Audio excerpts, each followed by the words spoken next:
In this video, you're gonna get to watch a current high school coach and, fun fact, my former ace in college work with me and do some catching drills as we do some receiving, blocking work. If you're a coach or you're a player, you can absolutely copy all of these progressions and do it at home for yourself. Let's jump in. We're gonna start receiving first. I like to start here real quick to get my direction correct. For younger players, they probably wanna get a little bit more work here, and then you can actually alternate it. So why don't you throw me a short hop with that ball right here?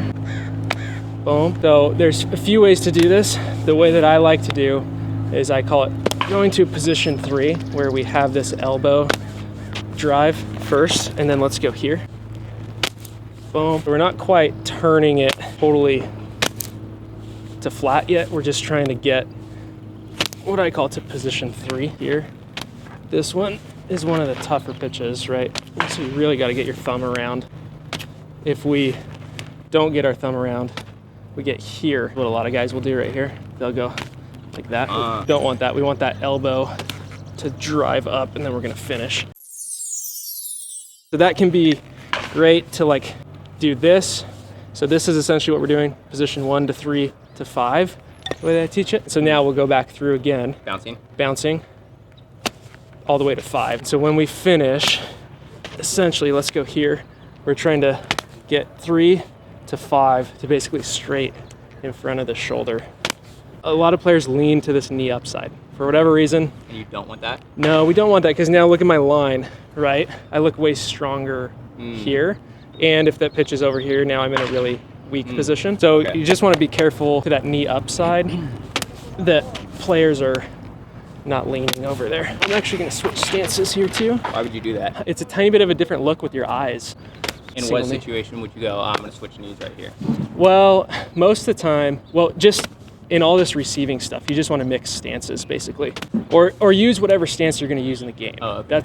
That's the big thing. I haven't actually used this yet, but let's use the heavy baseball. Let's go short hop with the glove now.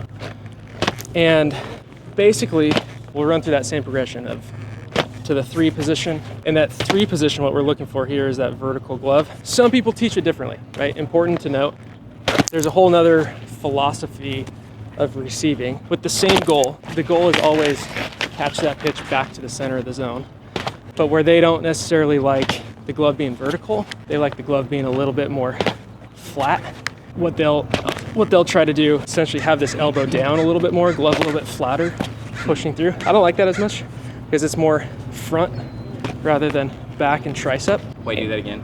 So like if we're here and you lift, it's your front muscles of your shoulder. Whereas if we turn this elbow, now all of a sudden we're using like our scap, our back muscles, and our tricep, and we can just roll it up rather than lifting. And I was taught this way, and I got thumbed way more like this than there. And you can even see the pocket, the difference in pocket. So you start here, then it's here as the pitch. Yeah, so target, then as we triple threat, our chest comes down, and then we scrape position 3, position 5.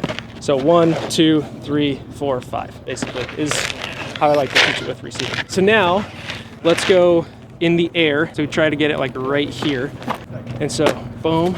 So I'm gonna try to, Like that? Yep, keep that position 3, keep that glove vertical, boom. And again, it's important to note that like there are different philosophies. This is the way that I like to do it. I think it's the best. If I thought there was a better way, I'd probably teach it the other way. But people disagree. People even disagree at the big league level. Now let's go middle. And now I'm gonna turn it to flat. Wait, and what were you doing before? So I was getting here. Okay. So same thing. So we're breaking that movement in half essentially. Oh, I see. So position 3, and then now I'm just finishing flat. Okay. Yeah. But yeah, I mean, there's a ton of different philosophy. A little lower. Okay. And yeah, even a little lower. I want to try to scrape that thing off the ground. Yep. And yeah, that's it. So you see, the only way that you can catch that ball is there. If you're trying to get there, there's just no chance. You have zero chance to catch that ball. Is this a progression just for more low pitches? Yes. Yeah. Okay. Yeah. And so let's go out now. And I think everything should be progression based, because that's the best way to learn it. That's the best way to develop skill. Then let's go in here. Also, really the only way to catch that down and in pitch back to the zone is like this. If you try to catch this like it, you can see it just takes my glove. Do those two again. So basically you start with your glove vertical, and then you have to get here Oh, to as position opposed five. to if you caught it this way. As opposed to if I try to go here, Mm. my whole glove is going to go from the force of the ball. So you see it? And then now if I stay flat, Yes, I mean, see I that. kind of Oh, did that's that good. bad, but let me try to do it good. It's okay, but the room for error is so much lower. Whereas if you can get here, now it's kind of like your bat getting into the zone deep versus like having a super in and out swing. Now you have like, It looks way better. and it looks way better. Yeah. Yeah, so let's go one more here. So that's low pitch, right? I think the best way to do high pitch is essentially same thing, just from the top. So throw me a ball like right up here, and I'm just trying to dunk it down. Boom. I believe within my philosophy of receiving is that the elbow leads everything. And so on this low pitch, we're here, see the elbow leading, hand follows. On the high pitch, elbow leads, hand follows here, elbow leads, hand follows here, elbow leads, hand follows. Now you're not going to really, inside, you don't want to get into this position. At some point you got to flip. So now what we just did, we did mallet, we did heavy ball on the short hop, 3 to 5. We did weighted ball with the glove, 3 to 5, in, out, different stances. Then we went high. And so now what we need to do is work on decisions. Or if you wanted to go to like a machine, you could do that right here to make it harder, so to speak. But now I want you to kind of go up and down. It's in the air. Let's start middle, and then we'll go outside, then we'll go inside, then we'll go anywhere. Okay. So it's all progressions is what we're trying to do. And the thing that the catcher needs to do here is if you get your eyes high, so like if I'm looking for this high pitch and you throw it low, I'm gonna get there rather than here. And so my eyes need to be here on this low pitch so that I can get that. And then I need to be able to react high. Oh, interesting. Okay. And so you're looking low. And yeah, you have to get your eyes underneath. Otherwise, you will catch the top of the ball and you'll bounce your glove. And so we want to get there, right? And then throughout all of this, if there's anything that the catcher is doing that they're doing wrong, that's when we're then reinforcing, potentially adding in constraints on what it is. So like, right, I just filmed a video earlier today on guys who get here. Right, on some of my balls, I'm rolling. I don't necessarily like to roll that much. And so then it's like, as we do each rep, that's just the emphasis of like, hey, finish here, right? Yeah. So now let's go high-low outside. So, boom. So you gotta get your eyes down. Yep. Eyes down, good. And we're right here, we're also presetting our gloves so that we preset our angle. Because what happens if I go middle, you throw it outside. That's still pretty good, but we're gonna end up circling the ball. We're just gonna get outside. Oh, so you're we just get starting outside. Straight line. Yeah. Let's go inside. I mean, a big reason that especially old school coaches don't like glove on the ground is because sometimes then you're late to that high pitch, which is true, but you can practice it and get better at it. Now, you could go a bunch of different ways based off of how much time you have. Here, based off the amount of time that we have, we're not gonna like throw live. Typically, if I was a coach, I would scoot back to 30 feet and just work on catching with their game glove, with the regular baseball, working on this stuff. So that's what we would normally do. But now we're gonna go into some blocking. So he's like 20, 30 feet back. He's just gonna throw it nice and easy on a block right here and try to throw it if you can, Micah, like right around here. Yeah, a ball that bounces like, you got a ball bouncing here or like here. So like, I just have a lot of guys miss that, so I'm just, obviously that's a really tough Where pitch to do get. they miss it typically? Occasionally can be over. A lot of times though, I feel like they're going this way and it's just kind of shooting so off. they're just or, open. Yeah, and they need to get around it. Yeah, and so again, this It's is not like it'll bounce off them somewhere and shoot off somewhere. yeah, is of whether you should stay square or whether you should angle it back to the plate. Yeah. And like both are right and both have weaknesses as well. So like the weakness of angling back to the plate, specifically on this side, is if we angle it here, say there's a runner on second, now we're blocking the ball this way rather than towards the place that we're trying to throw, so which is not good. The weakness on this side, say you're a righty with a slider, that ball is going to kick back to your arm side, and if I'm angled this way, now all of a sudden I took what was once a perpendicular line, and I essentially, with the angle of the kickback too,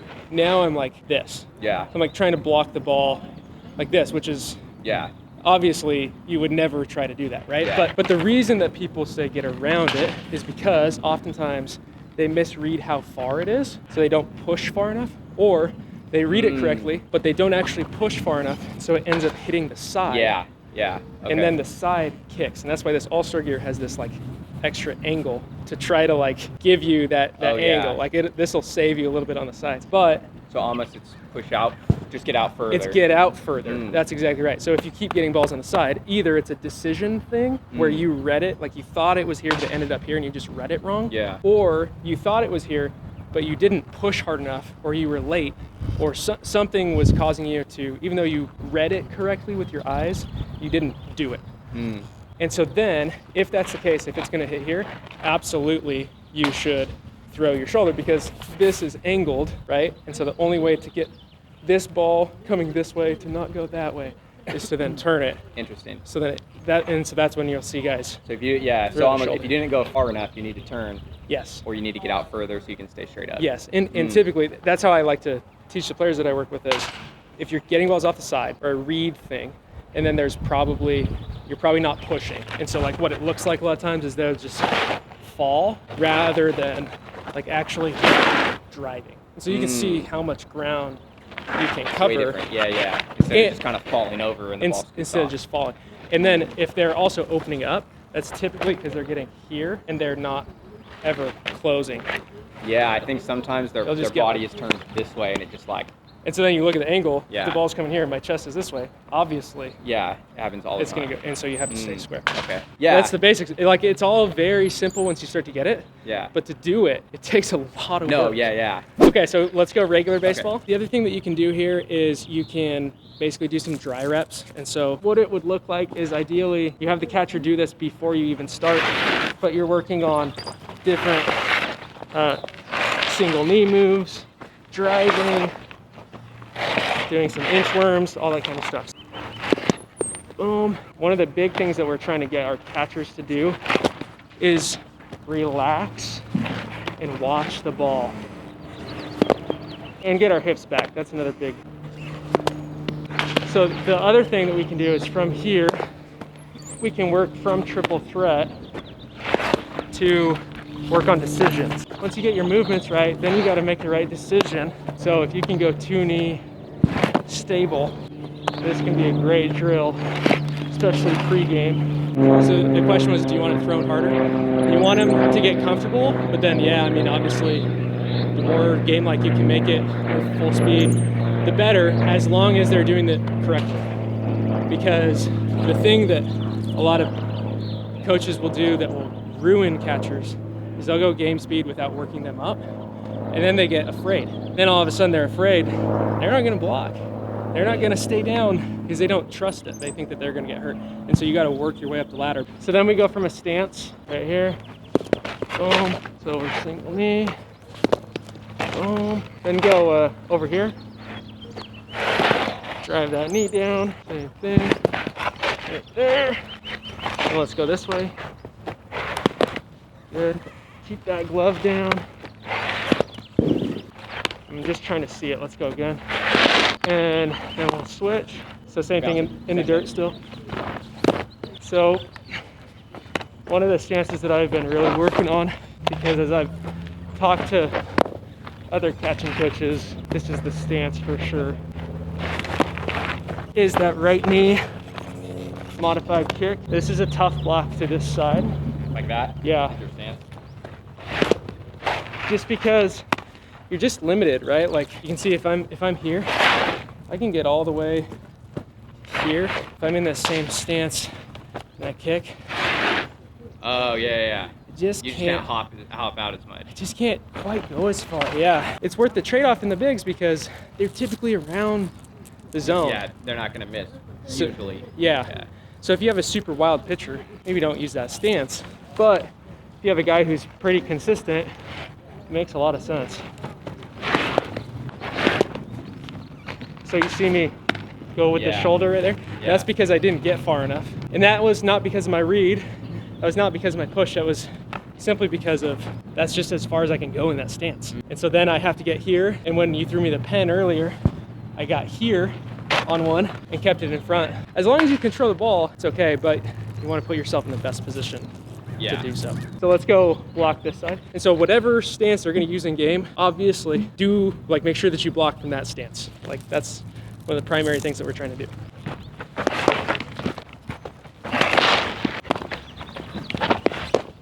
So did you see where that landed? Yeah. Before the plate. Landed right before the plate. It popped, way Came up here. If I would have stayed down, yeah, you missed it would go over me. So you have to get here. Yeah. Odds are, if it's in front of the plate, it's going to go up. And so I would take the risk. If you are comfortable enough and you've done the movement, so you understand, say you're in a secondary, you see it there, you can get here. Okay. And it goes through your legs. As long as you made the right read, I'm okay with it because that's the highest percentage. You say block. more times than not that it bounces before the plate, it's going to pop up. Yes. Okay. Yeah, that's kind of like your barometer. And then, then you can personalize it a little bit based off of the pitch. But that's why you see a lot of major leaguers on spiked fastballs. They're just trying to go get the hop as much as they can and just get their glove, because that's actually highest percentage likelihood to stop the ball. Is to go out and get it? Is to just try to go get a glove on it fastball. And like paddle block it. Yeah, on a spiked fastball. On a spiked fastball, rather than turn it over. Because then if you turn it over and you block it, you just have a 95-mile-an-hour fastball coming off your chest that then is going to go somewhere. If there's runners on base, then they'll probably take the next base. But if you can catch it, they stay. And so it's like, it's a lot of risk versus reward. That is a receiving and blocking workout that you guys can copy and do at home. And if you liked this, then you're going to love this video right over here. So check that out. I'm Coach Bougie. I'll catch you later.